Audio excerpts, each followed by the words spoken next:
c'est un projet du musée d'archéologie nationale de Saint-Germain-en-Laye. À Saint-Germain-en-Laye, près de Paris, il y a un musée qui s'est appelé à l'origine le musée des Antiquités nationales, qui a été créé par Napoléon III en 1862 pour conserver les vestiges les plus importants, les plus significatifs du passé de la France, depuis les plus lointaines origines de la préhistoire, depuis le début de l'humanité en fait, jusqu'à l'époque de Charlemagne, et non seulement les antiquités de la France, mais aussi de les mettre en perspective avec ce qu'on trouvait dans le reste du monde, en Europe, aux États-Unis et en Asie. Et en fait, le musée de Saint-Germain a eu un rôle très important dans le développement de l'archéologie gauloise. C'est lui en particulier qui a fait les premières fouilles qui ont permis de révéler la civilisation celtique en France. Et depuis le 19e siècle, à Saint-Germain-en-Laye, on fait des fouilles, on est organisé en départements. Donc j'ai des collègues du département de préhistoire qui fouillent en Dordogne, j'en ai d'autres qui fouillent en Égypte, d'autres qui fouillent en Ouzbékistan, et pour l'âge du fer, moi je fouille à Marsala. Et en fait, mes prédécesseurs, c'est eux qui, pour ceux qui connaissent, c'est eux qui ont développé les premières fouilles de Bibracte, par exemple.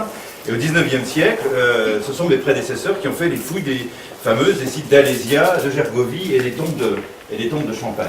Et donc, après Bibracte, quand je suis arrivé au musée, j'ai choisi de prendre le briquetage à la Seille comme la fouille de référence pour l'âge du fer du musée de Saint-Germain-en-Laye.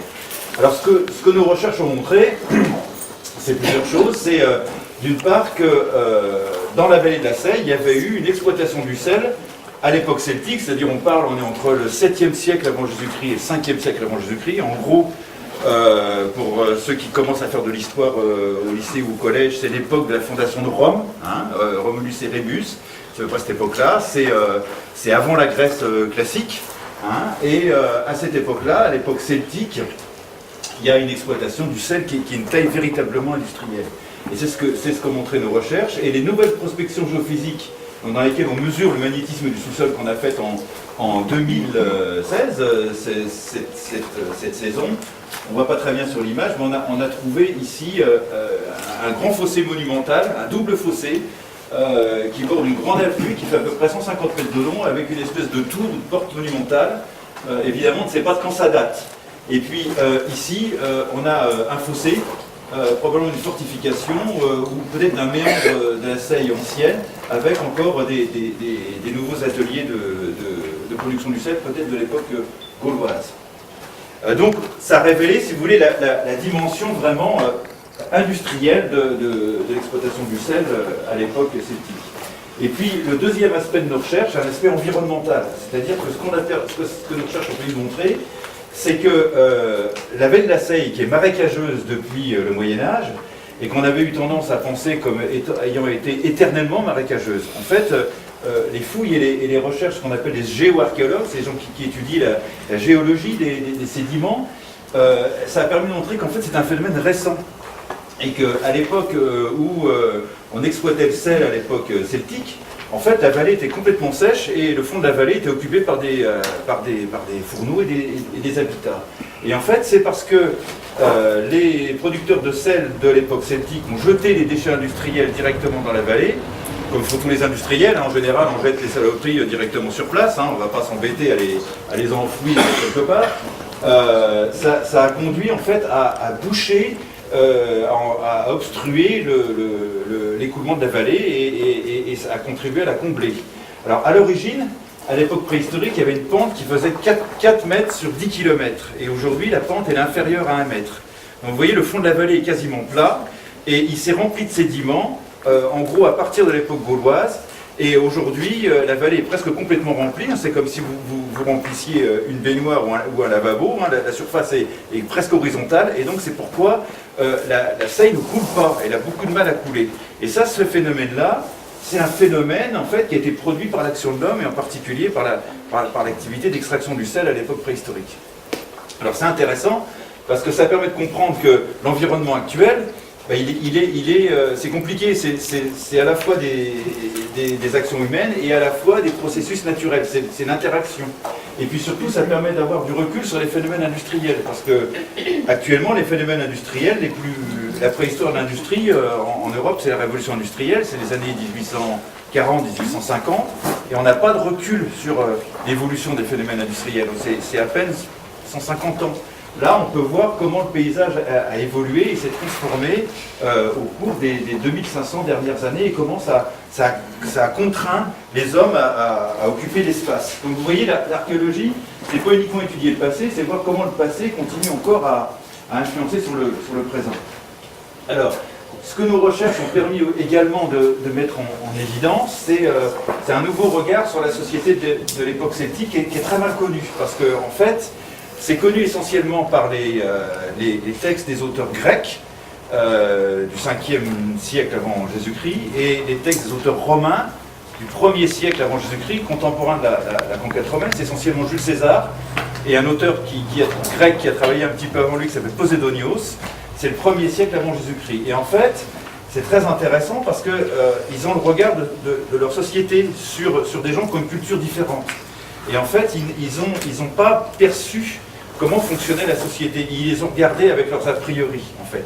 De la même manière que nous, on a tendance à regarder avec nos a priori et nos jugements de valeur les sociétés qu'on juge inférieures aux nôtres, les sociétés primitives, par exemple, qu'on a tendance à considérer comme moins évoluées, moins intelligentes, parce qu'ils ne voient pas le monde de la même manière que nous.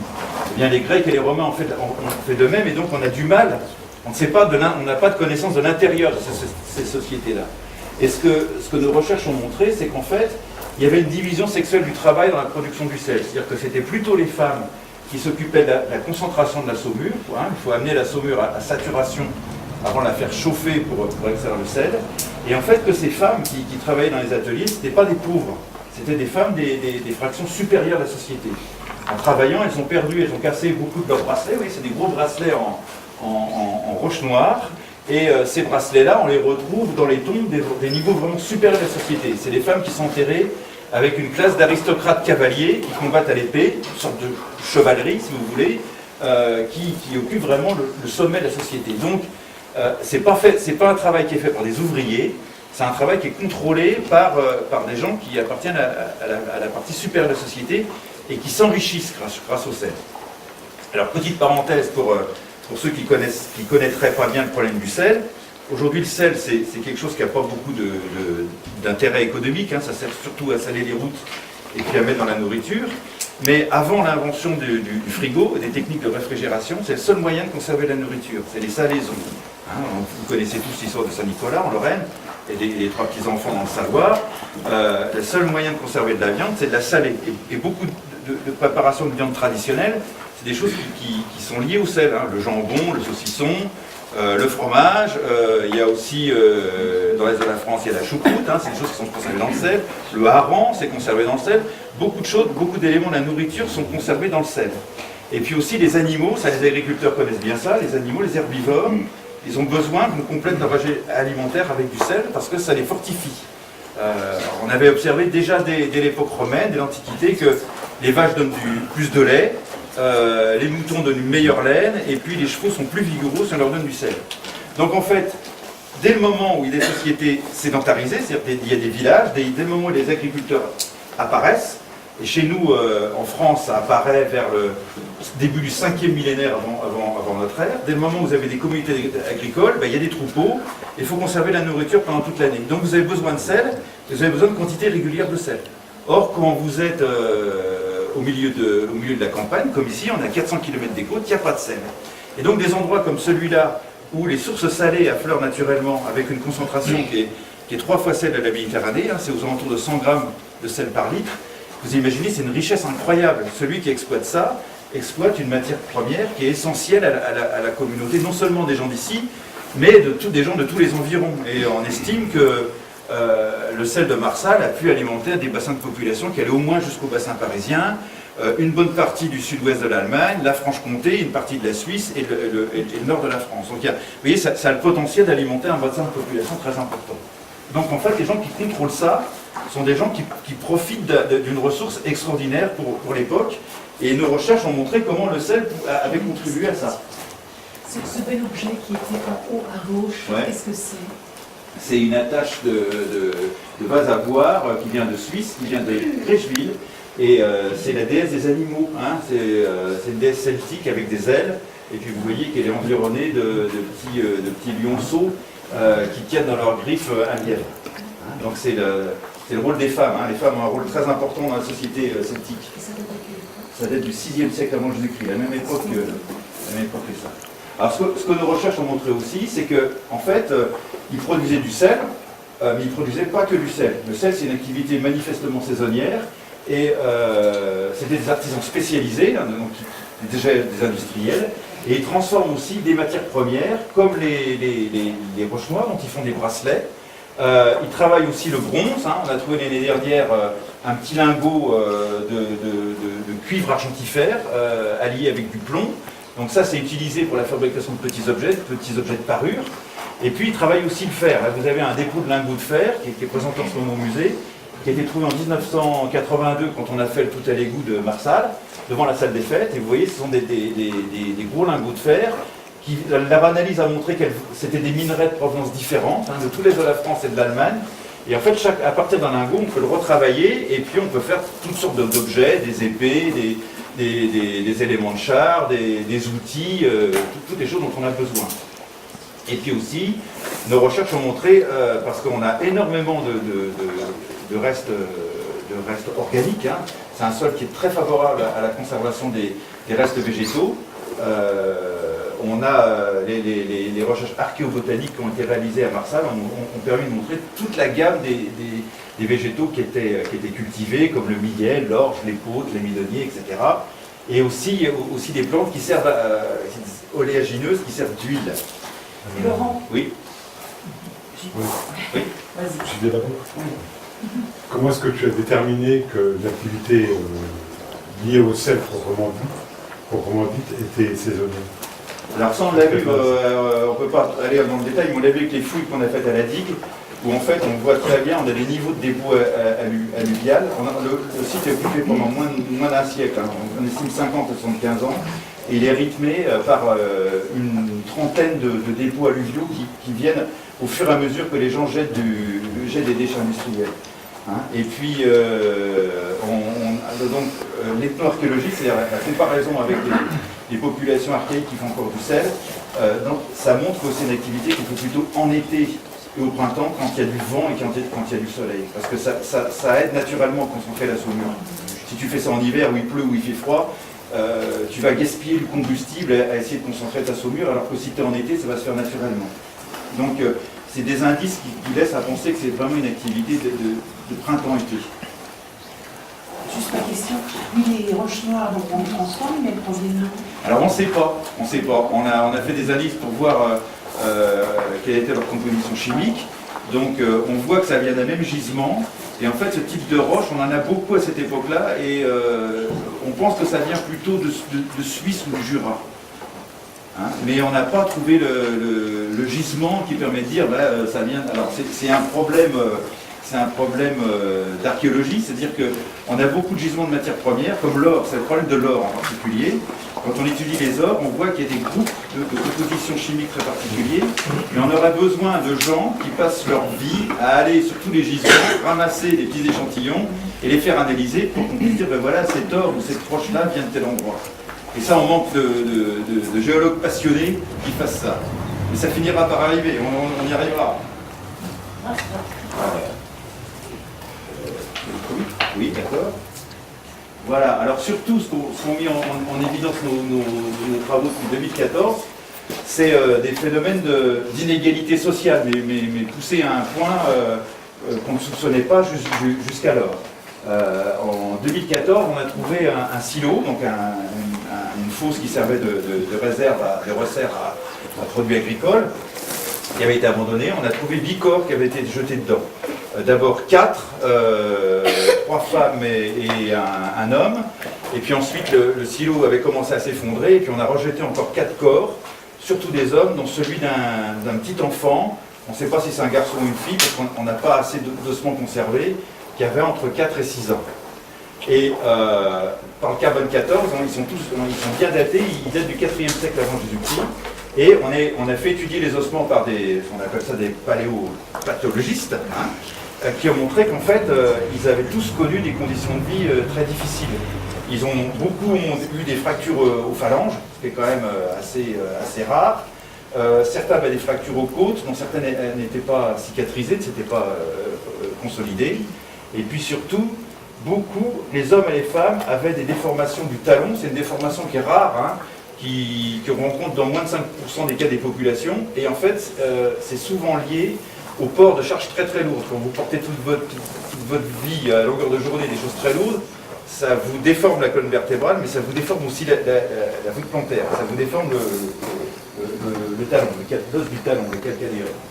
Et donc ça indique des conditions de vie quand même assez difficiles. Et puis on étudie le strontium, hein, c'est un élément qui est présent dans les roches, et en fait il varie selon la nature des roches. Donc selon la région dans laquelle vous habitez, vous ingérez du strontium en buvant de l'eau, et en fait ça se fixe dans vos os. Et donc on peut savoir, selon la dose de strontium, de quel endroit vous êtes, à quel endroit vous êtes né, à quel endroit vous avez vécu. Donc le strontium, ça montre qu'on a des gens de Marsal. Ils sont essentiellement de Marsal, donc c'est quand même parmi les plus vieux habitants de Marsal qu'on connaît aujourd'hui. Mais il y a des étrangers. On a 2 étrangers et on ne sait pas encore d'où ils viennent. En tout cas, ils sont pas marsalais. Alors on en a une confirmation qu'ils sont de Marsal parce que quand on regarde les os animaux, et en particulier les os de moutons, c'est la même composition strontium. Donc pour les moutons, on sait qu'ils sont d'origine locale aussi. Donc c'est vraiment des gens de Marsal. On étudie l'ADN, parce que maintenant on a des techniques. Il y a quelques années, c'était très difficile d'extraire l'ADN des ossements anciens. Maintenant, on a des techniques d'expansion de la séquence ADN qui permettent d'y arriver. Et l'ADN montre qu'ils n'ont aucune relation de parenté les uns avec les autres. Et puis, dans les os, vous avez aussi des éléments radioactifs qui sont liés à la nature des aliments, les végétaux par exemple, et même chaque espèce animale a une signature qui se fixe dans vos os et dans vos cheveux. Et donc, en étudiant cette composition, on peut savoir ce qu'ils ont mangé. Et on voit qu'ils ont eu des régimes alimentaires pauvres, et surtout très très pauvres en protéines. Ils n'ont pas beaucoup mangé de viande dans leur vie. Alors tout ça c'est l'indice de population qui défavorisée en fait. Hein, et on pense qu'on les a jetés dans les silos parce qu'ils n'avaient pas le droit à une sépulture normale. Ils ont été jetés comme des carcasses d'animaux. Et tout ça, c'est l'indice probablement de populations dépendantes, hein, peut-être des esclaves, peut-être des prisonniers de guerre, qu'on fait travailler, hein, que les gens riches d'ici, vous voyez, comme quoi l'inégalité sociale c'est pas nouveau, hein, qu'on fait travailler dans les salines. On avait aussi découvert 2 petits chiots. Oui.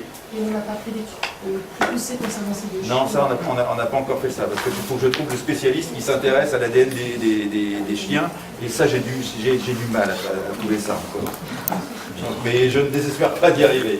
Et puis vous voyez, on a commencé à faire, c'est des techniques qui sont utilisées dans la police scientifique, à partir des os, du crâne, hein, et on scanne les crânes, et puis en fonction de l'épaisseur de l'os, on arrive à reconstituer quelle était l'épaisseur des muscles. Et donc on est en train de reconstituer les visages des 2 premières femmes qui ont été jetées dans le silo.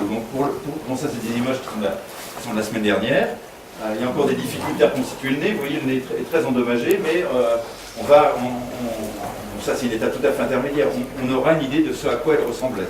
Donc on aura le portrait de, celles-là sont de Marsal, des 2 plus vieilles Marsalaises connues, des Marsalaises gauloises.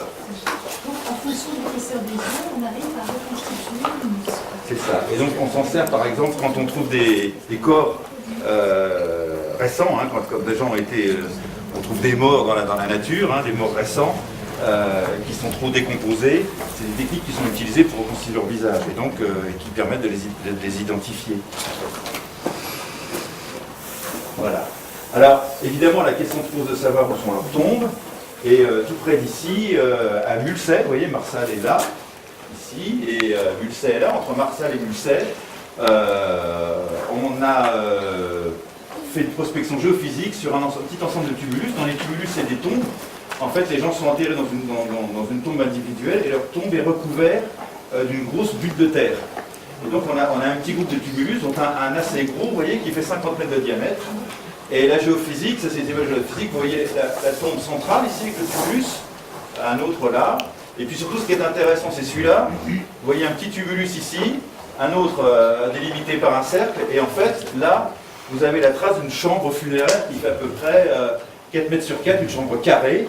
Et ça, c'est typique des tombes à chars. Donc c'est typique des tombes vraiment aristocratiques de la fin de l'époque celtique. Donc il y a probablement une nécropole très importante, enfin pas probablement, il y a certainement une nécropole très importante qui se trouve à Mulsey, entre Marsal et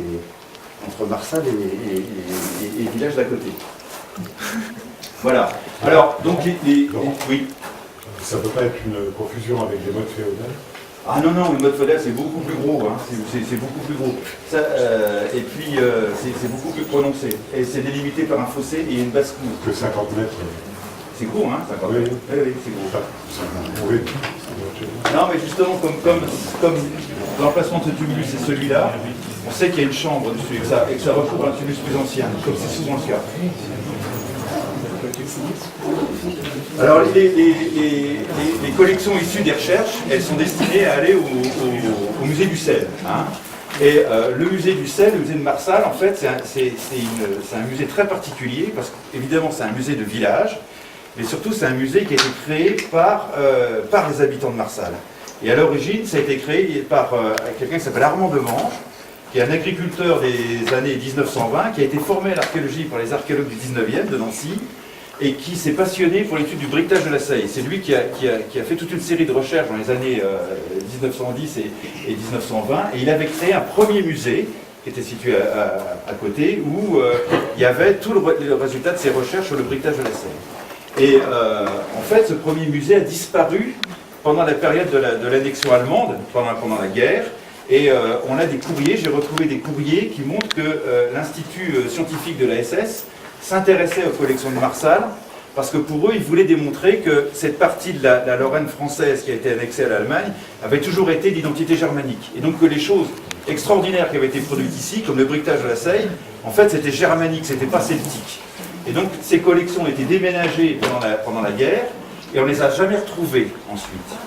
On les a jamais retrouvés parce que le poulet, c'était pas jamais. Je ne sais pas, je ne sais pas. Elles sont jamais, on n'a jamais réussi à les. Elles peuvent être comme dans Indiana Jones, hein, elles peuvent être au fin fond d'un hangar, dans des caisses qui n'ont pas encore été ouvertes. Et puis ensuite, à la suite de la reprise des recherches par Jean-Paul Berthaud, dans les années 70, le musée du sel a été reconstitué, et pour ceux qui s'en souviennent, il avait été inauguré à l'époque par le premier ministre Mesmer. Et puis au début des années 2000, le musée, qui est un musée d'association, est devenu, il était départementalisé, comme on dit. Il est passé sous le contrôle du département de la Moselle, parallèlement aux nouvelles recherches qu'on a commencé à mener en 2001. Voilà. Alors, nos fouilles nouvelles, elles sont financées par l'État, évidemment, et puis aussi par le département de la Moselle. Et en 2014, on a signé une convention de partenariat entre le musée de Saint-Germain, le musée d'Archéologie nationale, et le Conseil général. Et cet accord, qui va jusqu'en 2017, ça prévoit qu'on met en commun des moyens scientifiques, des moyens techniques et aussi des moyens financiers pour réaliser les fouilles, et puis pour que ces fouilles constituent des collections qui vont alimenter le musée du sel de Marsal. Et donc cette convention, cet accord, c'est prévu jusqu'en septembre 2017, au moment où nous, on va finir notre fouille du Pranzieu. Ça sera la fin de notre campagne de fouille. Et puis à partir de 2018, on fera plus que des interventions plus légères sur le terrain, on sera des équipes moins nombreuses. Et surtout, on va commencer, il faut qu'on publie nos résultats scientifiques. Oui, c'est un lieu-dit qui est à côté de Marseille. Alors, en 2015, l'année dernière, on a rénové une partie de la présentation des collections du musée pour présenter justement les résultats des recherches qui avaient été menées par le musée d'archéologie nationale dans la vallée de la Seille. Et à cette occasion, il y a beaucoup de prêts qui ont été consentis par des grands musées européens. On peut citer par exemple le Muséum d'histoire naturelle de Vienne en Autriche, on peut citer le Kelten Museum, le musée des Celtes de Salzbourg aussi en Autriche. On a le musée de Halle qui a prêté des objets, on a aussi Bad Nauheim qui a prêté des éléments de briquetage, des musées régionaux ont prêté aussi des collections importantes, le musée lorrain en particulier. Nous-mêmes, Saint-Germain, on a mis en dépôt des objets majeurs comme le Torque de Lemmersheim, qui est une pièce majeure d'art celtique du 4e siècle avant Jésus-Christ, c'est un collier en bronze avec des incrustations de corail et d'or. Et en fait, maintenant, le musée du sel a des collections d'archéologie celtique et gauloise qui sont au premier plan. non seulement au niveau français, mais au niveau international. Et en particulier, ce que vous voyez en haut, on a des objets rarissimes qui viennent des mines de Hallstatt. Hallstatt, ça se trouve en Autriche. C'est le site de référence, ça a donné son nom à la civilisation celtique européenne. Et on a découvert dans les mines les outils des mineurs qui exploitaient le sel et qui sont miraculeusement conservés. Vous voyez les manches de hache en bois. On a aussi en haut, là c'est très émouvant, c'est des petites baguettes de pain brûlées aux extrémités qui servaient de torches pour éclairer dans les galeries. On a du cuir qui est conservé quasiment intégralement, des outils de mineurs. Donc ça, c'est des objets vraiment extraordinaires, rarissimes, qui ont été prêtés par ces musées.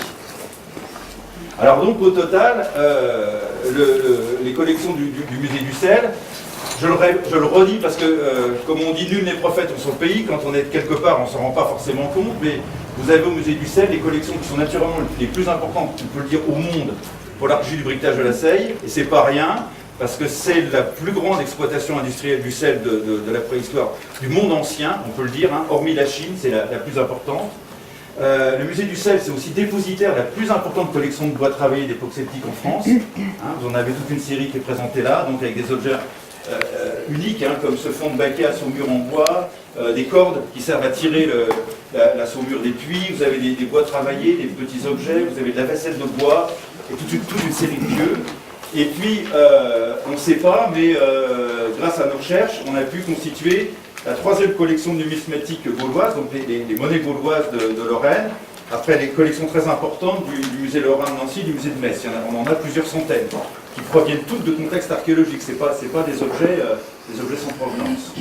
Et puis vous avez aussi, c'est un dépôt du musée de Metz, la fameuse stèle de Marsal, qui est une stèle où vous pouvez lire le nom, là, Vicani Marosalenses, les habitants du vicus de l'agglomération de Marsal, qui est une pièce absolument unique.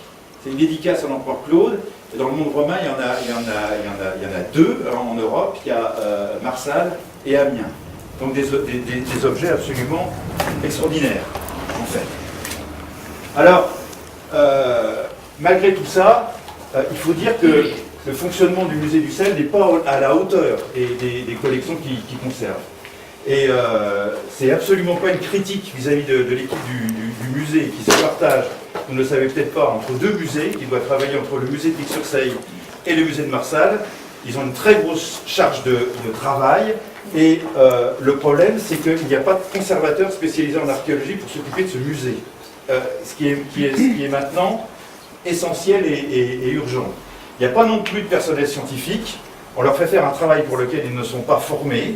Il n'y a pas de personnel scientifique qui peut assurer la conservation auprès des collections. Il faut des spécialistes pour ça. Ça s'apprend. On passe des diplômes pour ça. C'est des métiers. C'est des métiers qui ne s'improvisent pas. Et le musée ne les a pas.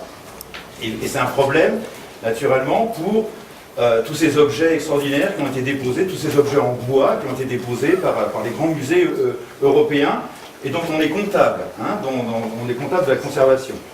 Il n'y a pas de réserve adaptée aussi à la conservation des collections muséographiques qui sont fragiles. Et puis vous voyez que les bâtiments sont en mauvais état. Il y a une grosse fissure dans la caserne haut. Ici, tout près d'ici, il a fallu étançonner le bâtiment.